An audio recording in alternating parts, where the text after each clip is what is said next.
But again, something like the free market, kind of synonymous with America. And if you don't like it, I don't know how you can say you love this country. You know who loves this country? You know who's not constantly complaining about what happened 200 years ago and who's not obsessed with seeing America through shit-colored glasses and shaking off the stench of what irredeemable privilege we are? Immigrants. AOC says so many people in this country hate women. Oh, geez. Even the guy at the party who pulls out a guitar is like, way to ruin the fun.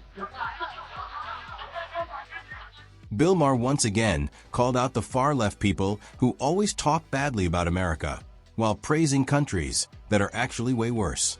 In the past few years, we've seen so many people, mostly liberals, complain about America for even the smallest problems. Some of what they say might be true, but Bill thinks they blow everything way out of proportion. So he decided to step in and tell the truth, and wow, it was fiery. Get ready, because this one's going to be wild. Too many liberals give the impression that to them, America's just a big ew. The red, white, and ew.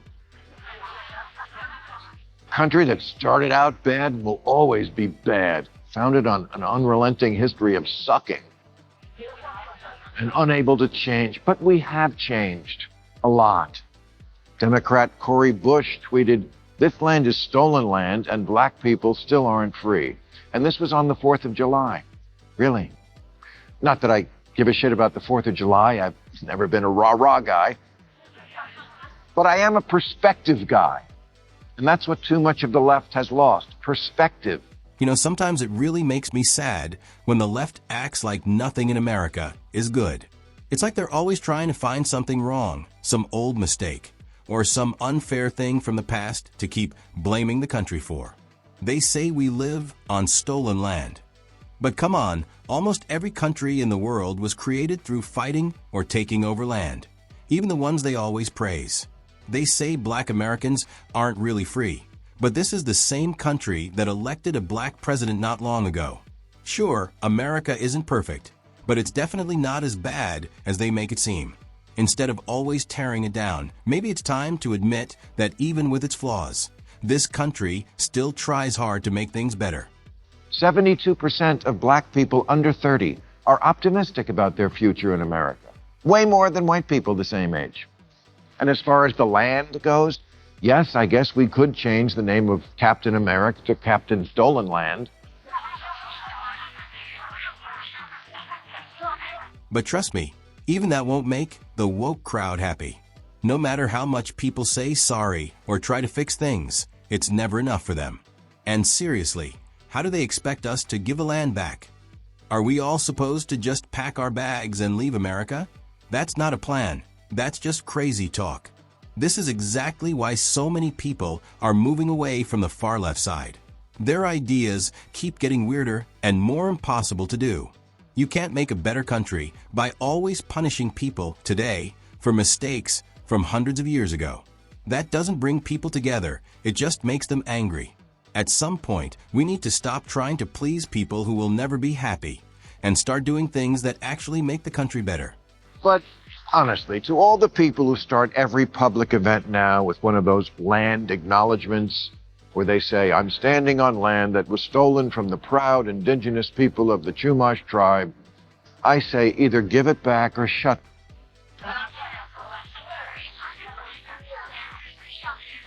Yeah, I totally agree. Enough with the fake kindness and empty words. These woke liberals love to give fancy speeches about land acknowledgements. But what do those words even do? Saying a few pretty sentences before an event doesn't change anything. It doesn't fix history or help anyone's life.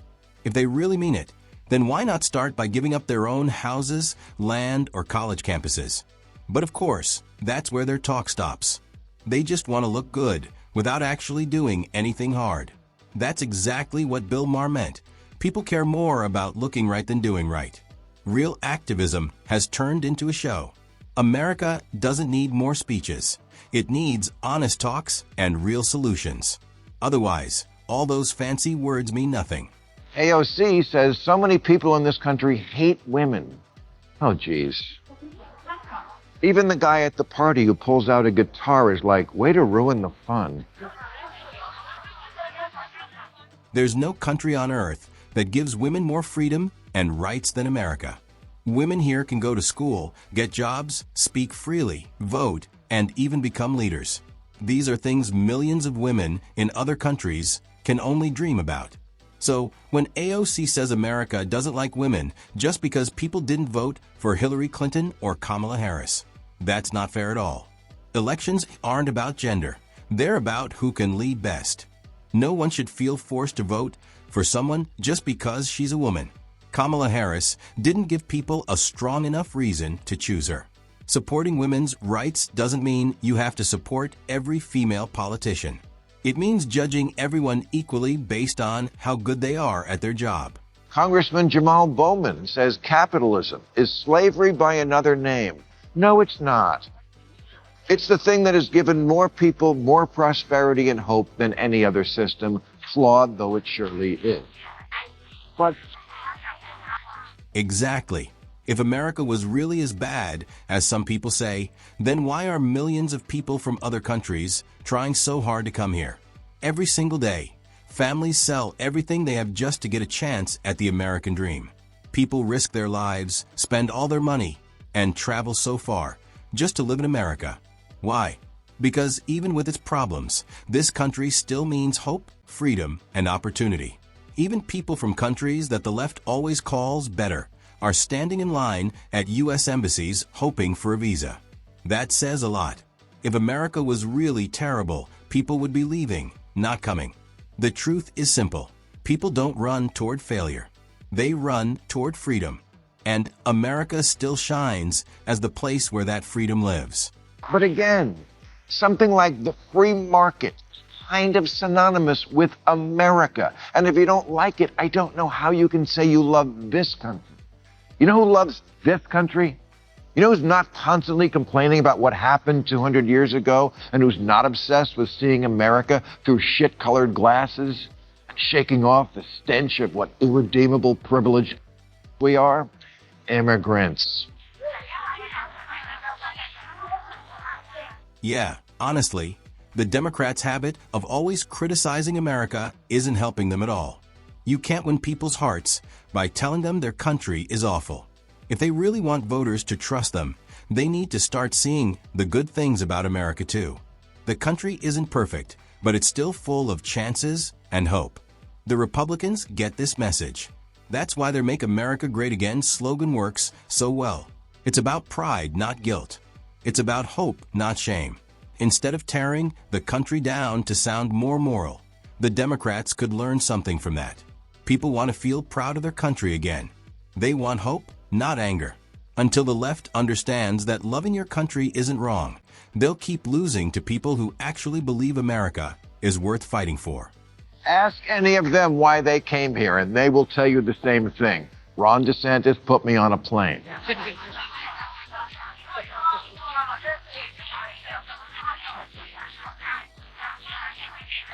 But they will also tell you that America, for all that's so shitty about it right now, is still the last best hope. And those people asking for our votes to take it over should remember that. Anyone who wants to lead this country has to make people love it again. Being a leader isn't about splitting people apart with politics. It's about reminding them what keeps us together. The Democrats promised their Build Back Better plan would make America stronger and fairer. But after years in power, what did we get? Endless arguments about pronouns, gender, and abortion. Sure, those things matter, but they shouldn't take all the attention away from real problems, like jobs, the economy, border security, and keeping people safe. Instead of focusing on what people really need, they got stuck in culture fights. A real leader should look past the noise and help rebuild what actually keeps the country strong. Unity, success, and pride in being American. And that is what's so odd about this time that we're living in. For all the talk about fighting for the soul of America, nobody seems to like it very much. You can get creative with a novel, a TV show, or a movie, but history books, that's not supposed to be fan fiction. How we teach our kids history has become a big controversy these days, with liberals accusing conservatives of wanting to whitewash the past, and sometimes that's true. Sometimes they do. But plenty of liberals also want to abuse history to control the present. And last month, a scholar named James Sweet caught hell for calling them out for doing just that. He criticized a phenomenon known as presentism, which means judging everyone in the past by the standards of the present. Not only does the far left keep attacking America's present, but they also can't stop hating its past. Nothing ever seems good enough for them. The present isn't right, and the past is unforgivable. They hate the country's history, its founders, and even its symbols, like they expect everything to have been perfect from the start. Every time they look at something in history, they only see what was wrong, not what was right. It's tiring, and it doesn't help anyone. You can't make a better future by always hating the past. Yes, America made mistakes, every country has. But it also learned, changed, and became a world leader. That's why it's impossible to please these critics. They keep moving the goalposts. Nothing will ever be enough for people who only see the bad. Like Bill Maher said, America isn't perfect, but it's still the best experiment in freedom the world has ever seen. Real progress starts with gratitude, not hate. It's time to stop saying sorry for being American and start being proud again. And that's the end of today's video. If you liked it, make sure to hit the like button and subscribe for more stories like this.